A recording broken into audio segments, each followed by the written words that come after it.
Baik, assalamualaikum warahmatullahi wabarakatuh. Kembali lagi di channel Firdaus RR. Dalam hal ini episode selanjutnya kita akan mengupas tentang persoalan-persoalan Islam.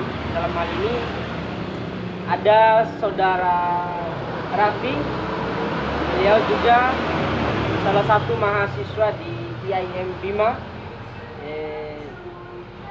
jurusan pendidikan agama Islam. Ya, pendidikan agama Islam. Jadi begini, saudara Raffi. Jadi gimana cara pandang teman-teman pendidikan agama Islam di tengah pengaruh sosial hari ini kan, misalnya di Bima ini maraknya pelecehan seksual, ya, dan anak melakukan tindakan keji terhadap anaknya. Itu gimana cara pandang teman-teman pendidikan agama Islam? Ya, kalau berdasarkan dalam pandangan secara universal kaitan dengan persoalan hal demikian yang menjadi penyakit sosial, tentu hal ini yang menjadi dasar bagi kita ataupun bagi orang tua dalam hal memberikan suatu edukasi terhadap anaknya berawal daripada pendidikan yang namanya informal. Di dalam hal ini kan, kalau pendidikan yang dalam informal ini tidak memberikan dampak yang sangat positif terhadap anaknya, tentu akan melahirkan hal-hal yang tidak diinginkan. Semacam apa? Jadi terjadinya kenakalan-kenakalan remaja itu dipengaruhi oleh 3 faktor. Ya. Pertama, faktor formal, informal, dan non formal. Yang paling urgent dalam hal ini adalah faktor informal. Jadi informal di sini kaitannya dengan pengaruh lingkungan sosial lah. Yang dalam hal ini kan tentu dalam hubungan interaksi pada ruang lingkup sosial itu beragam macam karakteristik, hingga pola laku daripada seseorang itu membentuk kepribadian yang di luar daripada nalar pikirannya. Nah, agar hal ini dapat dihindari, pertama yang harus dilakukan itu melalui yang dijelaskan oleh Bapak Pendidikan di Dewantara adalah 3 pendidikan. Pertama, pendidikan formal, pendidikan informal, yaitu pendidikan dalam masyarakat, pendidikan non formal, yaitu pendidikan melalui kekeluargaan. Ya. Yang dalam hal ini kan dari orang tua, keluarga, kerabat, karena dari orang tua inilah menanamkan atau memberikan internalisasi nilai-nilai keagama Islam itu. Oh ya, ini menarik ini ya. Jadi ternyata pengaruh sosial itu lebih tinggi ya di aspek pendidikan non formalnya. Ya. Jadi mempengaruhi sikap dan perilaku daripada anak-anak masih di bawah umur. Nah, jadi kira-kira kan ada 3 tadi yang disinggung ya, ada 3 pengaruh. Jadi kira-kira pengaruh formalnya itu gimana? Pengaruh formalnya sehingga di kelemahannya di pengaruh formal ini. Kalau mengenai pengaruh formal kaitan dengan pendidikan, kira-kira seperti itu. Jadi semacam kemarin saya selaku peneliti juga, yang ini akhir daripada semester juga menemukan beberapa permasalahan kaitan dengan di bagian formal ini. Pertama,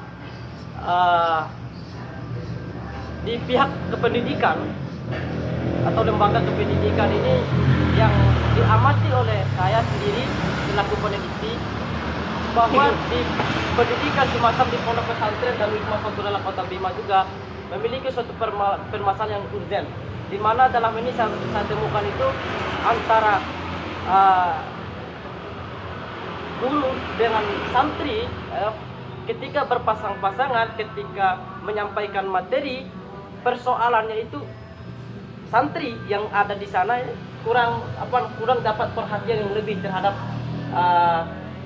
para gurunya, para pendidik ya. para gurunya. Oh, berarti itu pengaruh secara formalnya ya? pengaruh secara formalnya. Salah satu judul skripsi yang diambil kemarin Kaitan dengan akhlak. masih berjalan sekarang. Masih berjalan sekarang. Ini menarik ini ya. Kan saudara kan mengambil judul skripsinya ini adalah tentang akhlak, kurangnya akhlak ya. Ya, Kurangnya akhlak di kehidupan sosial ini. Jadi yang saudara temukan di sini pokok daripada persoalan yang berkaitan dengan misalnya tindakan pelecehan seksual. Ini apakah sudah masuk di salah satu penelitian yang dilakukan oleh saudara Raffi? Kalau kaitan dengan pelecehan seksual itu masih dalam tahapan untuk penelitian. Akan tetapi daripada studi kasus yang ini di sini hanya pada aspek pada kajian akhlak yang baik dan akhlak yang buruk. Di mana akhlak yang buruk itu yang saya kaji adalah bagaimana proses Hasil penelitiannya maksudnya. Ya, jadi proses penerapannya itu pada aspek ibadah apa namanya ini? Yang kaitan dengan ibadah muamalah. Muamalah. Itu spesifik daripada penelitian madar. Nah, kalau kaitan dengan pelecehan seksual itu ada korelasinya. Ya kan ada korelasinya secara akhlak kan. Ya, secara akhlak. Tentu yang berbuat tentang pelecehan itu adalah kurangnya akhlak kan ini. Kurangnya akhlak. Tentu hal demikian terjadi. Ya. Berkaitan dengan persoalan pada akhlak. Nah, karena apa sih yang yang latar belakangi Kurangnya akhlak. Akhlak kan begitu lah. Ya, coba kita sentuh pada aspek pada 3 formal tadi. Karena tidak Gimana? tidak terlepas daripada pengkajian tadi dari yang dijelaskan oleh Bapak Pendidikan itu 3 pendidikan, yaitu formal, informal, dan non formal. Saya coba singgung apa yang disampaikan oleh Nabi Muhammad SAW lewat daripada apa namanya hadisnya itu kulu maludin yuladun al fitratihi fa bahu apa namanya yuhani satu sedikit sih, tetapi kalau dalam artinya itu menjelaskan sesungguhnya manusia dilahirkan itu dengan fitrah. Baik ketika keluar dari rahimnya itu adalah fitrah yang menjadikan Nasrani, Yahudi, Majusi itu adalah orang tuanya. Nah, artinya dalam hal ini pada proses pendidikan awal itu betul-betul daripada pendidikan yang namanya non formal ini, karena dilihat daripada prospek antara guru dengan orang tua lebih banyak daripada orang tuanya 24, yaitu berbanding pada 15-30%, kira-kira seperti itu. Artinya kalau edukasi yang kemudian diberikan oleh orang tuanya sedikit, maka akan menimbulkan apa namanya akhlak-akhlak yang kurang disenangi. Semacam apa? Ini yang terjadi di kalangan sosial. Ketika orang tuanya selalu mengatakan yang kurang-kurang baik akan diikuti oleh anaknya. Ibaratkan seperti pepatah mengatakan buah itu tidak jauh dari pohonnya. Kira-kira seperti itu.